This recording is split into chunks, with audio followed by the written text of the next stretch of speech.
মানভূমের বিশিষ্ট প্রয়াত শিল্পী মদন মাহাতোর মূর্তি প্রতিষ্ঠা হলো পুরুলিয়া ১ নম্বর ব্লকে রামনগর গ্রামে। মঙ্গলবার রামনগর গ্রামে শিল্পীর বাড়িতে তার পরিবারের উদ্যোগে এই মূর্তি স্থাপন করা হয়। উপস্থিত ছিলেন শিল্পীর স্ত্রী শ্যামলী দেবী, পুরুলিয়া রত্ন সাংবাদিক দেবরাজ মাহাতো, শিল্পী সরস্বতী দেবী, শিল্পী ও সাংবাদিক বংশীধর সিংহ, মানভূম অভিনেত্রী গঙ্গা রুহিদাস, সাংবাদিক সুব্রত মণ্ডল সহ অন্যান্য বিশিষ্টজনেরা। জানা যায়, শিল্পী মদন মাহাতো একজন দক্ষ নাগড়া বাদক ছিলেন, পাশাপাশি অন্যান্য লোকশিল্পের সঙ্গেও যুক্ত ছিলেন।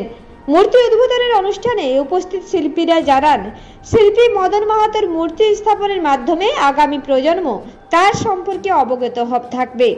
পাশাপাশি এই মূর্তি স্থাপনের জন্য তার পরিবারকে ধন্যবাদ জানান উপস্থিত শিল্পীরা। মদন মাহাতো একটা খুব ভালো শিল্পী ছিলেন। উনি দীর্ঘদিন থেকে এই গ্রামের পার্টি স্বনিত্যই নাগড়া মারা যাওয়ার পরে ওনার পরিবারে ছেলেখুলি হয়, বলছে যে একটা মূর্তি বানাবো বাবা। ঠিক একটা মূর্তি নিয়ে এলো, আসার পরে আজকে স্থাপন করলো সব বাড়ির যত ছেলেখুলিকে নিয়ে। তার সঙ্গে আমরাও শিল্পী গোষ্ঠী, আমরা অনেকেই ছিলাম শিল্পী গ্রুপ।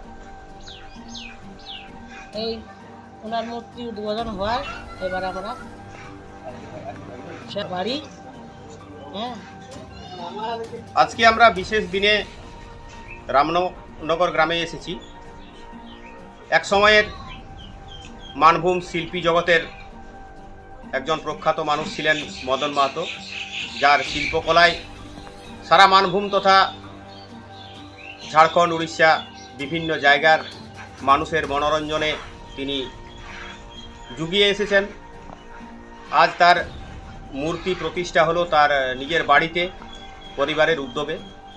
আমরা সেখানে অনেক শিল্পীরাই আজকে উপস্থিত হয়েছি এখানে তাকে শ্রদ্ধা জানানোর জন্য। আমি প্রথমেই জানাই তার পরিবারের লোকজনদের অশেষ ধন্যবাদ। শিল্পীকে বাঁচিয়ে রাখতে তারা এই ধরনের উদ্যোগ একটা নিয়েছেন, নিজেদের টাকা খরচ করে তার মূর্তি প্রতিষ্ঠা করে আগামী প্রজন্মকে একটা ভালো বার্তা তারা দেওয়ার জন্য এই উদ্যোগটা নিয়েছেন।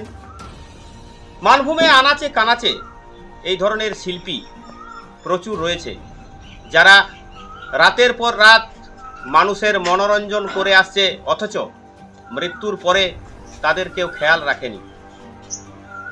জনসাধারণের উদ্যোগেই তাদের মূর্তি প্রতিষ্ঠা, তাদের স্মরণসভা এবং সঙ্গে সঙ্গে আগামী প্রজন্মকে তাদের যে কর্মকাণ্ড তারা করে গেছেন সেই সম্পর্কে ওয়াকিবহাল করা উচিত বলে আমার মনে হয়, কিন্তু সেটা দেখা যাচ্ছে না আমাদের গ্রামেগঞ্জে। আমি আশা রাখবো এদের পরিবারের যে উদ্যোগ এরা গ্রহণ করেছে এই মূর্তি প্রতিষ্ঠা এবং আগামী প্রজন্মকে জানিয়ে দেওয়ার জন্য, প্রত্যেকের এটা করা উচিত এবং সাধারণ মানুষেরও এই ধরনের উদ্যোগ নেওয়া উচিত বলেই আমি মনে করি। আমি নিজেও একজন শিল্পী, আমিও গত নিশ্চয় হব কালের নিয়মেই। আমি কি করে গেলাম এই জিনিসটা যদি আগামী প্রজন্ম ভালোভাবে জানে, তাহলে তারাও উৎসাহিত হবে। আজকে আমরা সমবেত হয়েছি এখানে এবং শ্রদ্ধা জানিয়ে তার আত্মার চিরশান্তি কামনা করি।